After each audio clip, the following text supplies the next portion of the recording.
Assalamualaikum warahmatullahi wabarakatuh. Kami dari kelompok 10 makalah tentang yang berjudul Mekanisme Perlindungan dan Penegakan Hukum di Indonesia. Yang pertama, mekanisme perlindungan dan penegakan HAM di Indonesia. Perlindungan HAM yang pertama, setelah 15 tahun dari reformasi 1998, jaminan HAM di Indonesia dalam tataran normatif semakin maju. Amandemen kedua Undang-Undang 1945 telah memperkuat perlindungan HAM di Indonesia yang memastikan bahwa sejumlah hak-hak asasi yang diatur merupakan hak konstitusional. Lihat bab 5A tentang HAM Undang-Undang 1945.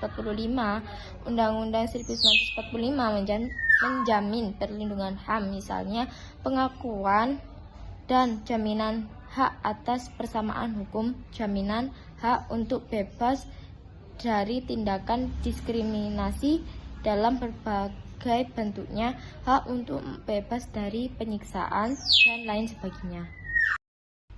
Yang kedua, sedangkan penegakan HAM itu penting dilakukan di Indonesia, akan negara Indonesia tidak termasuk negara unwillingness state, yaitu negara yang tidak mempunyai kemauan menegakkan HAM agar tercipta keamanan, ketentraman, kedamaian, kebahagiaan, dan kesejahteraan dalam kehidupan bermasyarakat, berbangsa, dan bernegara.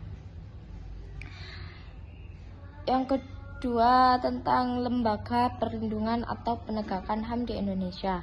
Dalam rangka memberikan jaminan perlindungan terhadap HAM, di samping dibentuk aturan hukum, juga dibentuk kelembagaan yang menangani masalah penegakan HAM. Berikut ini adalah lembaga-lembaga penegakan HAM yang di Indonesia. Yang pertama, Mahkamah Konstitusi. Perkembangan pengaturan HAM di Indonesia telah dipengaruhi oleh perubahan politik setelah kejatuhan Presiden Soeharto tahun 1998, Sidang Istimewa MPR bulan November 1998.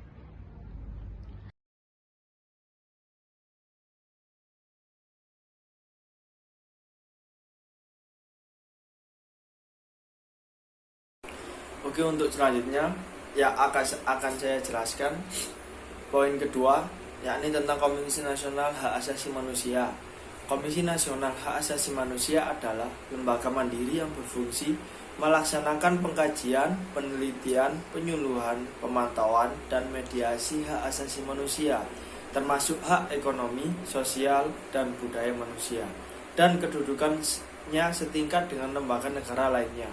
Dibentuk berdasarkan UU Nomor 39 Tahun 1999 tentang Hak Asasi Manusia. Pada awalnya, Komnas HAM dibentuk dengan keputusan Presiden Nomor 50 Tahun 1993 tentang Komisi Nasional Hak Asasi Manusia. Kemudian dipertegas dengan UU Nomor 39 Tahun 1999 tentang Hak Asasi Manusia. Adapun tujuan pembentukan komisi ini adalah pertama, mengembangkan kondisi yang kondusif bagi pelaksanaan hak asasi manusia sesuai dengan Pancasila, UUD NKRI 1945, dan Piagam PBB tentang Deklarasi Universal Hak Asasi Manusia.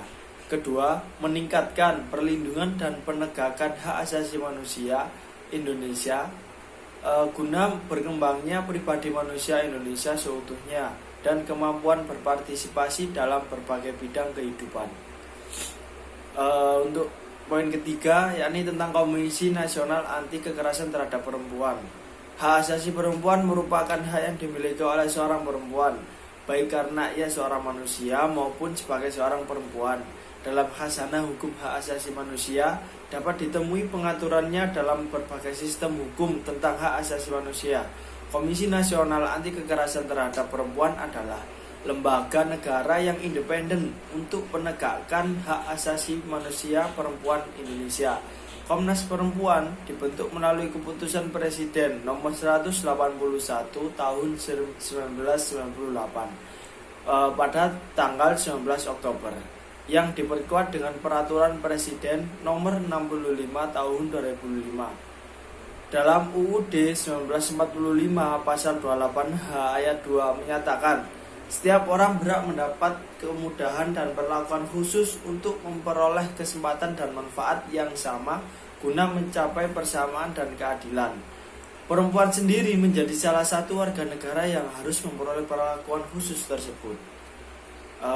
Poin keempat, tentang Komisi Perlindungan Anak. Hak asasi anak merupakan bagian dari hak asasi manusia yang termuat dalam UUD 1945 dan Konvensi Perserikatan Bangsa-Bangsa tentang hak-hak anak. Perlindungan terhadap hak-hak anak di Indonesia dalam UU Nomor 4 Tahun 1979 tentang kesejahteraan anak mengatur mengenai hak-hak anak dalam pasal 2 sampai dengan pasal 8. Salah satunya dalam pasal 2 ayat 1 bahwa anak berhak atas kesejahteraan, perawatan, asuhan, dan bimbingan berdasarkan kasih sayang baik dalam keluarga maupun di dalam asuhan khusus untuk tumbuh dan berkembang dengan wajar. Dalam hal ini, Komisi Perlindungan Anak Indonesia atau disingkat KPAI sebagai lembaga negara independen yang dibentuk berdasarkan amanat UU Nomor 23 Tahun 2002 tentang perlindungan anak. UU Nomor 23 tahun 2002 pasal 59 mengatakan bahwa pemerintah dan lembaga negara lainnya berkewajiban dan bertanggung jawab untuk memberikan perlindungan khusus kepada anak dalam situasi darurat.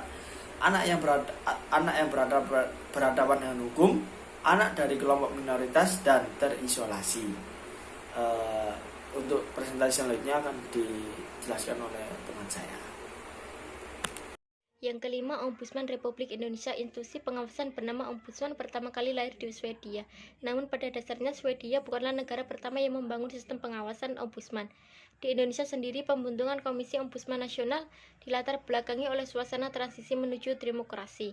Menurut pasal 2 Keputusan Presiden Nomor 44 Tahun 2000 tentang Komisi Ombudsman Nasional, yang dimaksud dengan Ombudsman Nasional adalah lembaga pengawasan masyarakat yang berasal Pancasila yang bersifat mandiri, serta berwenang melakukan klarifikasi, monitoring, atau pemeriksaan atas laporan masyarakat mengenai penyelenggaraan negara, khususnya pelaksanaan oleh aparatur pemerintah, termasuk lembaga peradilan terutama, dalam memberikan pelayanan kepada masyarakat. Dalam menjalankan kewenangannya, Ombudsman Republik Indonesia berpegang pada asas mendengarkan kedua belah pihak serta tidak menerima imbalan apapun baik dari masyarakat yang melapor ataupun instansi yang dilaporkan. Yang keenam, lembaga perlindungan saksi dan korban. Pertama, keinginan untuk membuat lembaga yang secara khusus mengurusi masalah perlindungan saksi dan korban yang tidak berada di instansi yang sudah ada, yakni kepolisian atau kejaksaan, Komnas HAM atau Departemen Hukum dan HAM. Kedua, karena institusi yang lainnya sudah memiliki beban pertanggungjawaban yang besar. Dan lagi, kasus-kasus intimidasi terhadap saksi yang terjadi selama ini justru paling banyak di luar wilayah ibu kota negara Republik Indonesia. Serta lembaga pelindungan saksi dan korban juga bisa dikirimkan di setiap provinsi atau bahkan di tingkat kabupaten tertentu. Di samping itu, dalam hal pendidikan perwakilan kebutuhan pula rencana jangka panjang yang strategis dalam hal kontinuitas lembaga, yang sampai lembaga perlindungan saksi dan korban pusat hanya mampu membangun atau mendirikan perwakilan, namun tidak begitu peduli atas sumber daya yang harus disiapkan untuk berjalan lembaga perwakilan tersebut. Yang C, Pengadilan Hak Asasi Manusia. Berdasarkan Undang-Undang Nomor 26 Tahun 2000, Pengadilan HAM merupakan pengadilan khusus yang berada di bawah Pengadilan Umum, yang merupakan leg spesialis dari Kitab Undang-Undang Hukum Pidana. Pengadilan ini dikatakan khusus karena dari segi penanaman bentuk pengadilan sudah secara spesifik menggunakan istilah pengadilan HAM, dan kewenangan pengadilan ini juga mengadili kejahatan-kejahatan tertentu. Pengadilan HAM ini juga mengatur tentang kekhususan penanganan terhadap kejahatan-kejahatan yang termasuk gross violation of human rights dengan menggunakan norma-norma yang ada dalam hukum internasional. Norma-norma yang diadopsi diantaranya adalah mengenai prinsip tanggung jawab individual,